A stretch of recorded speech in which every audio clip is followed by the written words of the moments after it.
Hey everybody, welcome to Castle Hives. It is January 25th, 55 degrees. So today, what we're doing in the apiary, well, it's gonna be smoking. Now 55 degrees, I got my instant vape and I'm gonna go through and treat these colonies. So really important, that way you get the phoretic mites. Those are the mites that are running around your colony and not under the wax cappings. I've got all of my equipment now. I've got my, proper respirator here. I've got the oxalic acid, my batteries. So let's start this thing up. Now, I'm going to take my battery, slap it onto my instant vape. Now, this unit here, not like the compact, it's got a nice, display on this.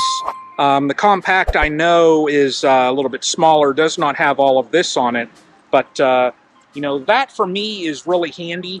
I enjoy having that display, that way I know the temperature of this unit. And I'm going to put this on. Now, I'm treating with, a dose of oxalic acid that I have here, and it will take these crystals, and it goes to a vapor right like that. Now, it is a process of sublimation. So, but I've already gone through, I did find a dead out back here, bummer. That takes me to 12 colonies, I think now. Let me get this on and let's start smoking some colonies. But it is heated up to 354, 356. This bugger is going. I do have an entrance reducers on here, so I can put this right in that front and oxalic acid vaporize them.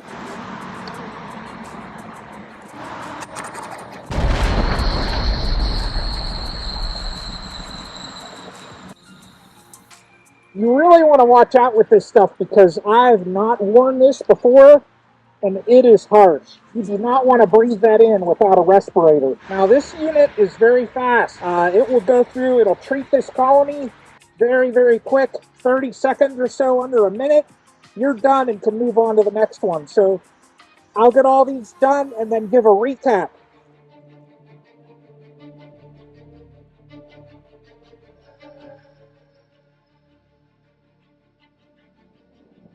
That's it for the update here. Now, went through, treated them, found a dead out.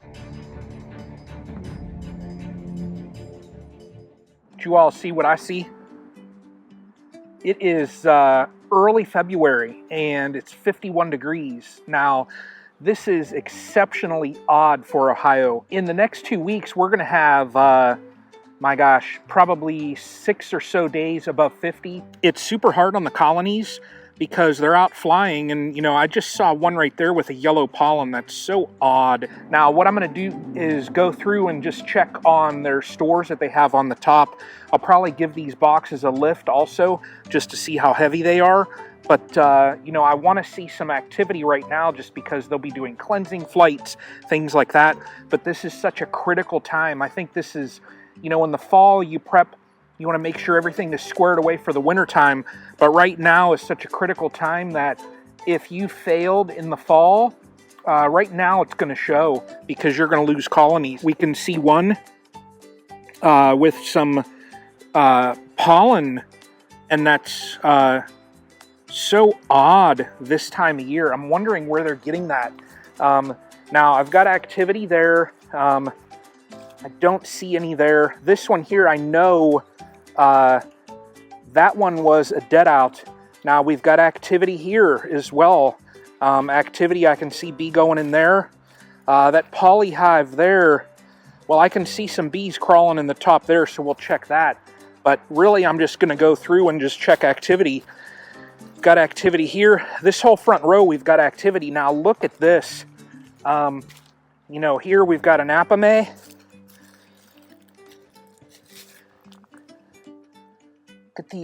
Just look at that right there, the activity that we see. Great activity, wonderful activity. Let's do some checks and see how their fondant is doing. Just really curious. I'm probably going to get my veil on also. This increased activity, they're probably going to be a little protective. So let me get my veil and let's check some colonies. We can see right here, they still have some fondant. There's activity out front, and that's all I want to check.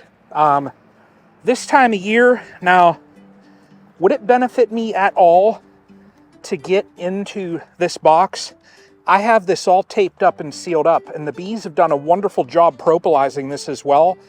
So if I break that seal right now, odds are with our temps, they might not be able to reseal that. Would this tape stick? No. So, you know, this colony here is, as far as what I see, it's sitting good. Let's see what our Apimaye shows us. So there's activity in there. There's activity out front. You know, for how much they've taken here, watch this. Oh my gosh. Yeah, that colony is heavy. Right now, a colony not having weight on them, it's gonna kill them. I'm seeing very similar amounts of fondant taken, and that's good. You know, that means that, well, let me check it out. Yeah, there's not as much weight on this as what I'd like. So this colony here, I'm gonna have to keep an eye on, because I don't want them to run out of food. You know, having a colony starve out this time of year, it just means that maybe in the fall I didn't do as good of a job as what I should have. So this colony, that concerns me. There is a good quantity of bees within this colony, and I bet they only have probably another week or so of you know, fondant there. Now let me lift it up as well. Oh yeah. Now this colony is heavy. That's good. They have about wiped out the fondant in here. I think what I've learned this year is I need to build a type of a device that fits into that entrance and gives me a little bit of a platform that I can set this fondant on. It just, how the styrofoam is built out on these insulated inners, I've experienced problems with a couple of them. So yeah, they have all the channels so you can fit, you know, other equipment, but what if you don't buy all that equipment? These insulated inners on a couple of these colonies have just, they've given me a little bit of a problem. They're working, but you know, what if my queen were to get up in there for some reason? That would just destroy that colony. So this one here doing well. Well, so I don't see any bees up in top of here. This was a very small colony. Now, is it going to make it? I don't know. So I always say 100% transparency. Now we've got 10 colonies here, 2 colonies out at that farm property. I just checked those. Both of those colonies are gone. So, you know, I'm going to have to clean those up, do an autopsy, see, you know, why those did not make it. That is a bummer. This winter so far, so from beginning of November until now, that's 6 colonies that I have lost. That's a lot. That's, for me, that's unacceptable. 6 out of 16. Now, this one here I know is good. There's activity. They have fondant up top here.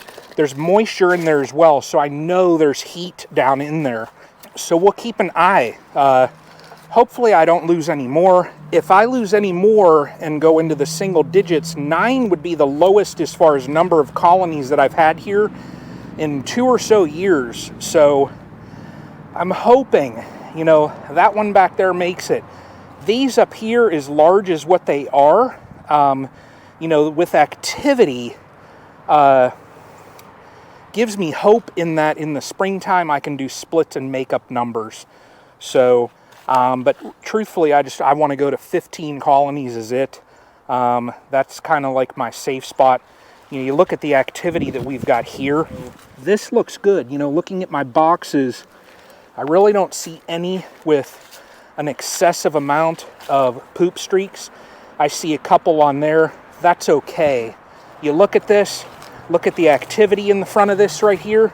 For it being warm though, this increased activity is just, like I said, you got to keep an eye on it. Well, so that's the update from the apiary here.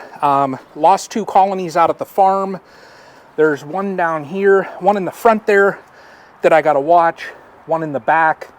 that didn't really have much activity. So, you know, really this is just such a critical time, but follow along, watch the updates, because like I said, 100% transparency is what I always preach, and that's what I show. So you all take care, and until the next one.